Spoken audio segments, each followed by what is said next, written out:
Population, bonjour, c'est Pof. On se retrouve aujourd'hui pour le deuxième épisode de notre rubrique News et rumeurs de la semaine, on dit les termes.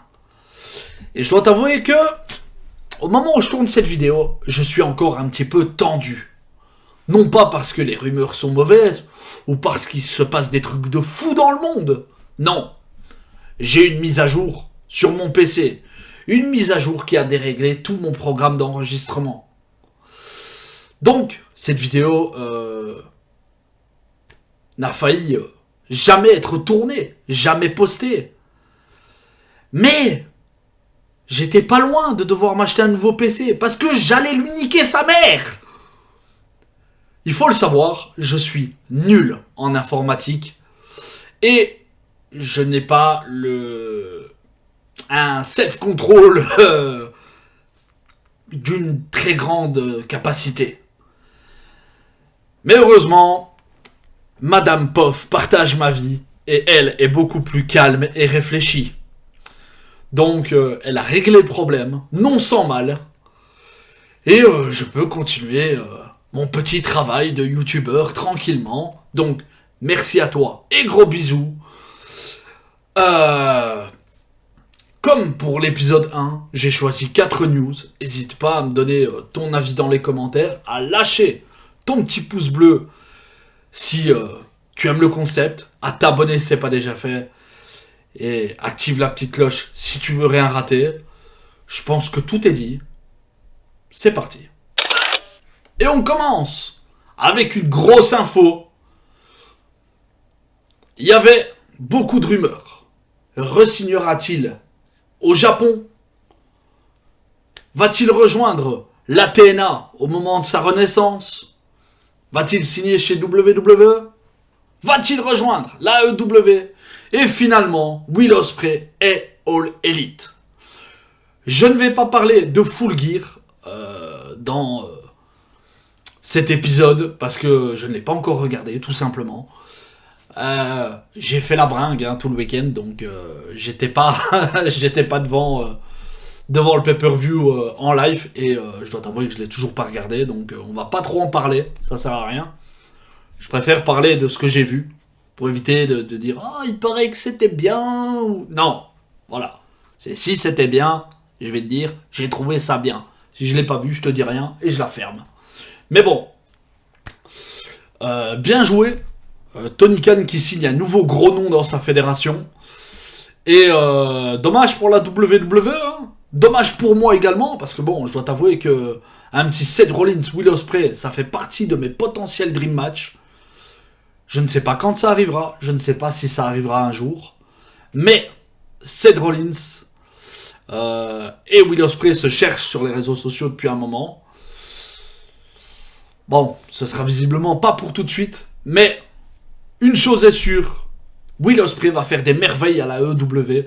D'ailleurs, Will Ospreay est capable de faire des merveilles n'importe où. C'était pressenti et c'est désormais officiel. Drew McIntyre s'allie avec le Judgment Day dans le match War Games au Survivor Series.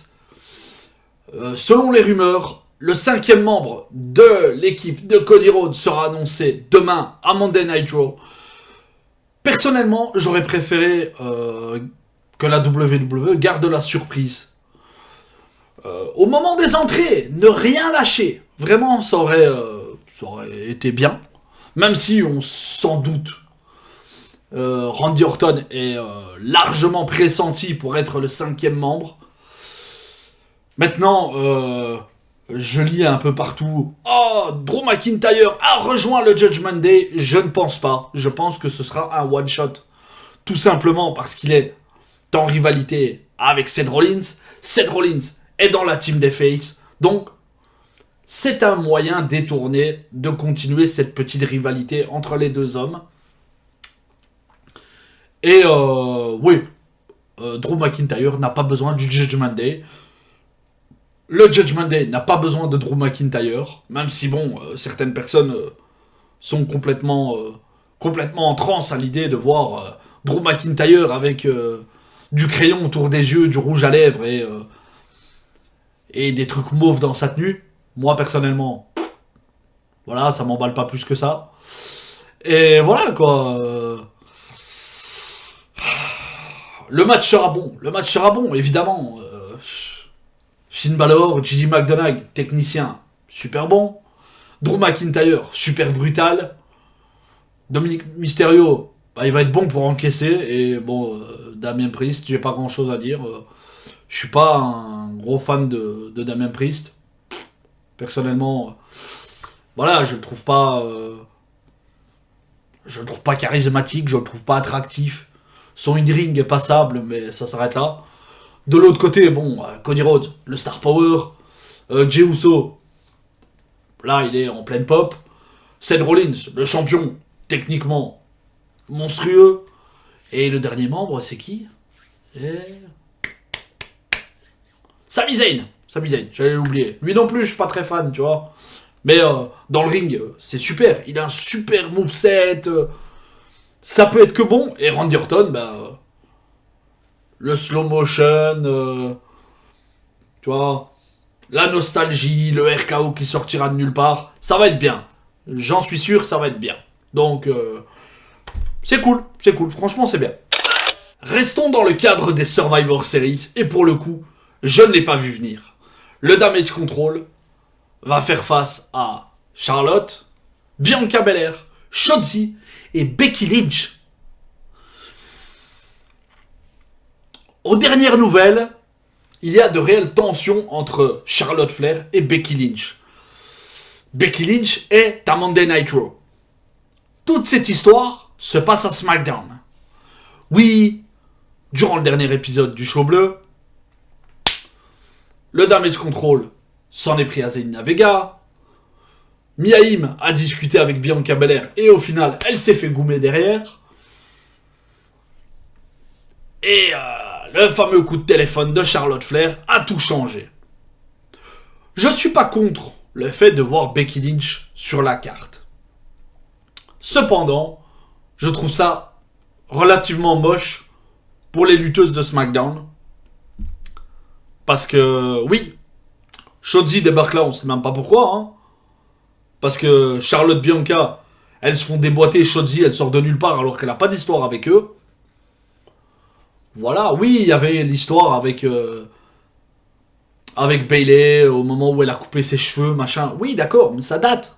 C'est un peu... c'est vraiment le truc sorti du chapeau, tu vois. Et là, tu ramènes Becky Lynch qui a aucun rapport avec cette histoire. Je trouve ça assez dommage. J'aurais bien aimé voir, moi, une Mia Yim dans le War Games. Surtout qu'elle a déjà participé au War Games. Et ça aurait permis de la mettre un petit peu en lumière. Parce que oui, d'accord, elle revient. Elle fait partie de The O.C. C'est pas flamboyant. On va pas se mentir, c'est pas flamboyant. Et depuis qu'elle a rejoint SmackDown, c'est le néant total. Donc, comment tu veux mettre tes lutteuses un petit peu en lumière alors que t'as vraiment l'occasion de la mettre dans l'histoire, tu vois. Si c'est pour mettre Becky Lynch qui a rien à foutre là, pourquoi tu mets pas une meuf de ton roster? C'est dommage, franchement, je trouve que ça aurait été plus cohérent, surtout si tu veux continuer le programme après. Mais bon, voilà, hein, tu dois rajouter du star power. Becky Lynch, c'est la meuf la plus over à la WWE, qu'on le veuille ou non. Bon, on va pas compter Rhea Ripley, mais bon, Rhea Ripley, c'est vraiment le truc avec le Judgment Day et tout le bordel. Mais ouais, c'est assez dommage, je trouve. Je suis pas... Allez, j'aurais été Booker. Becky Lynch n'aurait pas été mon premier choix à ce niveau-là. Même si, bon, dans le ring, ça va être bien, ça va rajouter du prestige au match. Mais voilà, je trouve pas que ce soit la décision la plus logique qui soit. Et on termine la vidéo avec un sujet brûlant. Comment ne pas en parler? Cocorico! Backlash 2024 à Lyon, en France, bordel de merde! C'est un truc de fou. Et ouais, je suis très chaud. Je sais pas si je vais savoir choper une place ou même si j'aurais la moula pour me prendre une place. Parce que bon, je suis fan de catch depuis plus de 20 ans, mais hormis en live event, j'ai jamais été un PLE. Donc je sais même pas te dire combien ça pourrait me coûter, machin. Parce que là, je suis en train de me faire des films, ça se tombe, j'ai même pas assez d'oseille, tu vois. Donc, voilà, on va voir. Bon, visiblement, cette salle peut contenir un truc genre 16 000 places, donc va déjà falloir batailler, aller très vite et sortir le cash rapidement. Voilà. Par contre, je t'annonce tout de suite, comme ça, au moins c'est clair. Si j'ai la chance de choper une place, je vais vlogger.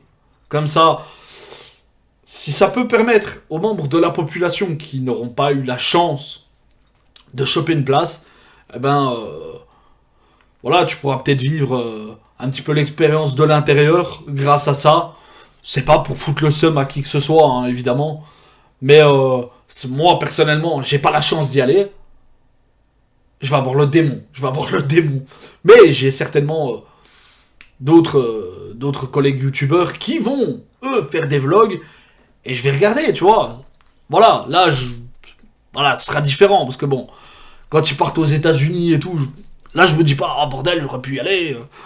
J'étais à ça. Non, là, non. Mais bon, là, Lyon, c'est à notre portée, tu vois. C'est historique, c'est à notre portée, bordel.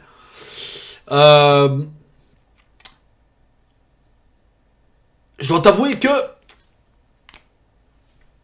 Lille ou Paris, ça m'aurait arrangé beaucoup plus, parce que bon, je suis belge, je vis dans la région de Mons, donc, voilà, pour aller jusque Lyon, c'est entre 6 et 7 heures. Donc, ça va être long, mais bon, j'espère que ça en vaudra la peine. Et voilà, c'est un truc de fou. Tout ça, c'est grâce à vous, aux gens qui ont participé aux derniers événements en France, qui ont fait du bruit, qui ont séduit les fans de la WWE.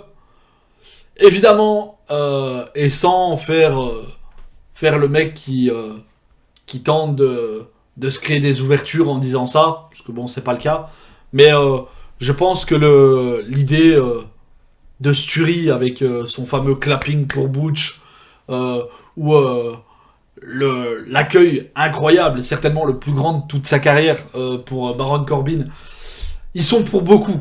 Donc je suis sûr qu'il regardera jamais cette vidéo. Mais bon, je pense que tous les fans de catch peuvent lui dire merci parce que il a joué quand même un petit rôle là-dedans. Donc un grand bravo à lui, un grand bravo à tous ceux qui ont participé au live event précédent en France. Et bordel, j'espère faire partie de cette aventure. J'espère d'ailleurs que tu auras la chance d'y aller. Et voilà, on croise les doigts, on croise tout ce qu'on peut. Et voilà. Mais je dois t'avouer que je vais avoir envie de me couper une couille si j'y vais pas, bordel. Population, on va se laisser là pour le moment. J'espère que cet épisode 2 t'a plu. N'hésite pas à me donner ton avis sur les différentes news. Et je vais essayer de poster le prochain épisode de SmackDown dans le mode universe courant de la semaine. Histoire qu'on puisse s'attaquer au gros Battle of the Multiverse. Je le rappelle, hein. Le PLE qui opposera la WWE à Impact et la New Japan. Donc, ça promet d'être intéressant. Et je t'ai prévu une petite vidéo top qui devrait arriver d'ici quelques jours, histoire d'amener du contenu un petit peu différent. Je sais pas pourquoi. J'ai envie de diversifier un petit peu le contenu de la chaîne, tu vois. C'était très centré gaming. J'aimerais bien élargir un petit peu tout ça, tout en gardant le côté gaming. Hein. Ça, par contre, je veux pas basculer non plus sur une chaîne qui ne fait que des chroniques ou des trucs. Non, non, non. Je veux garder le mode univers. C'est le cœur de ma chaîne et ça le restera. Mais j'ai envie de proposer du contenu un peu différent. Donc, j'espère que ça te plaira. Et j'espère que cette vidéo t'a plu. Donc, n'hésite pas à lâcher ton petit pouce bleu, à t'abonner si ce n'est pas déjà fait, à activer la petite cloche si tu veux rien rater. On se retrouve très bientôt. Et j'espère qu'on se retrouvera à Lyon, bordel de merde. C'était Pof. Salut.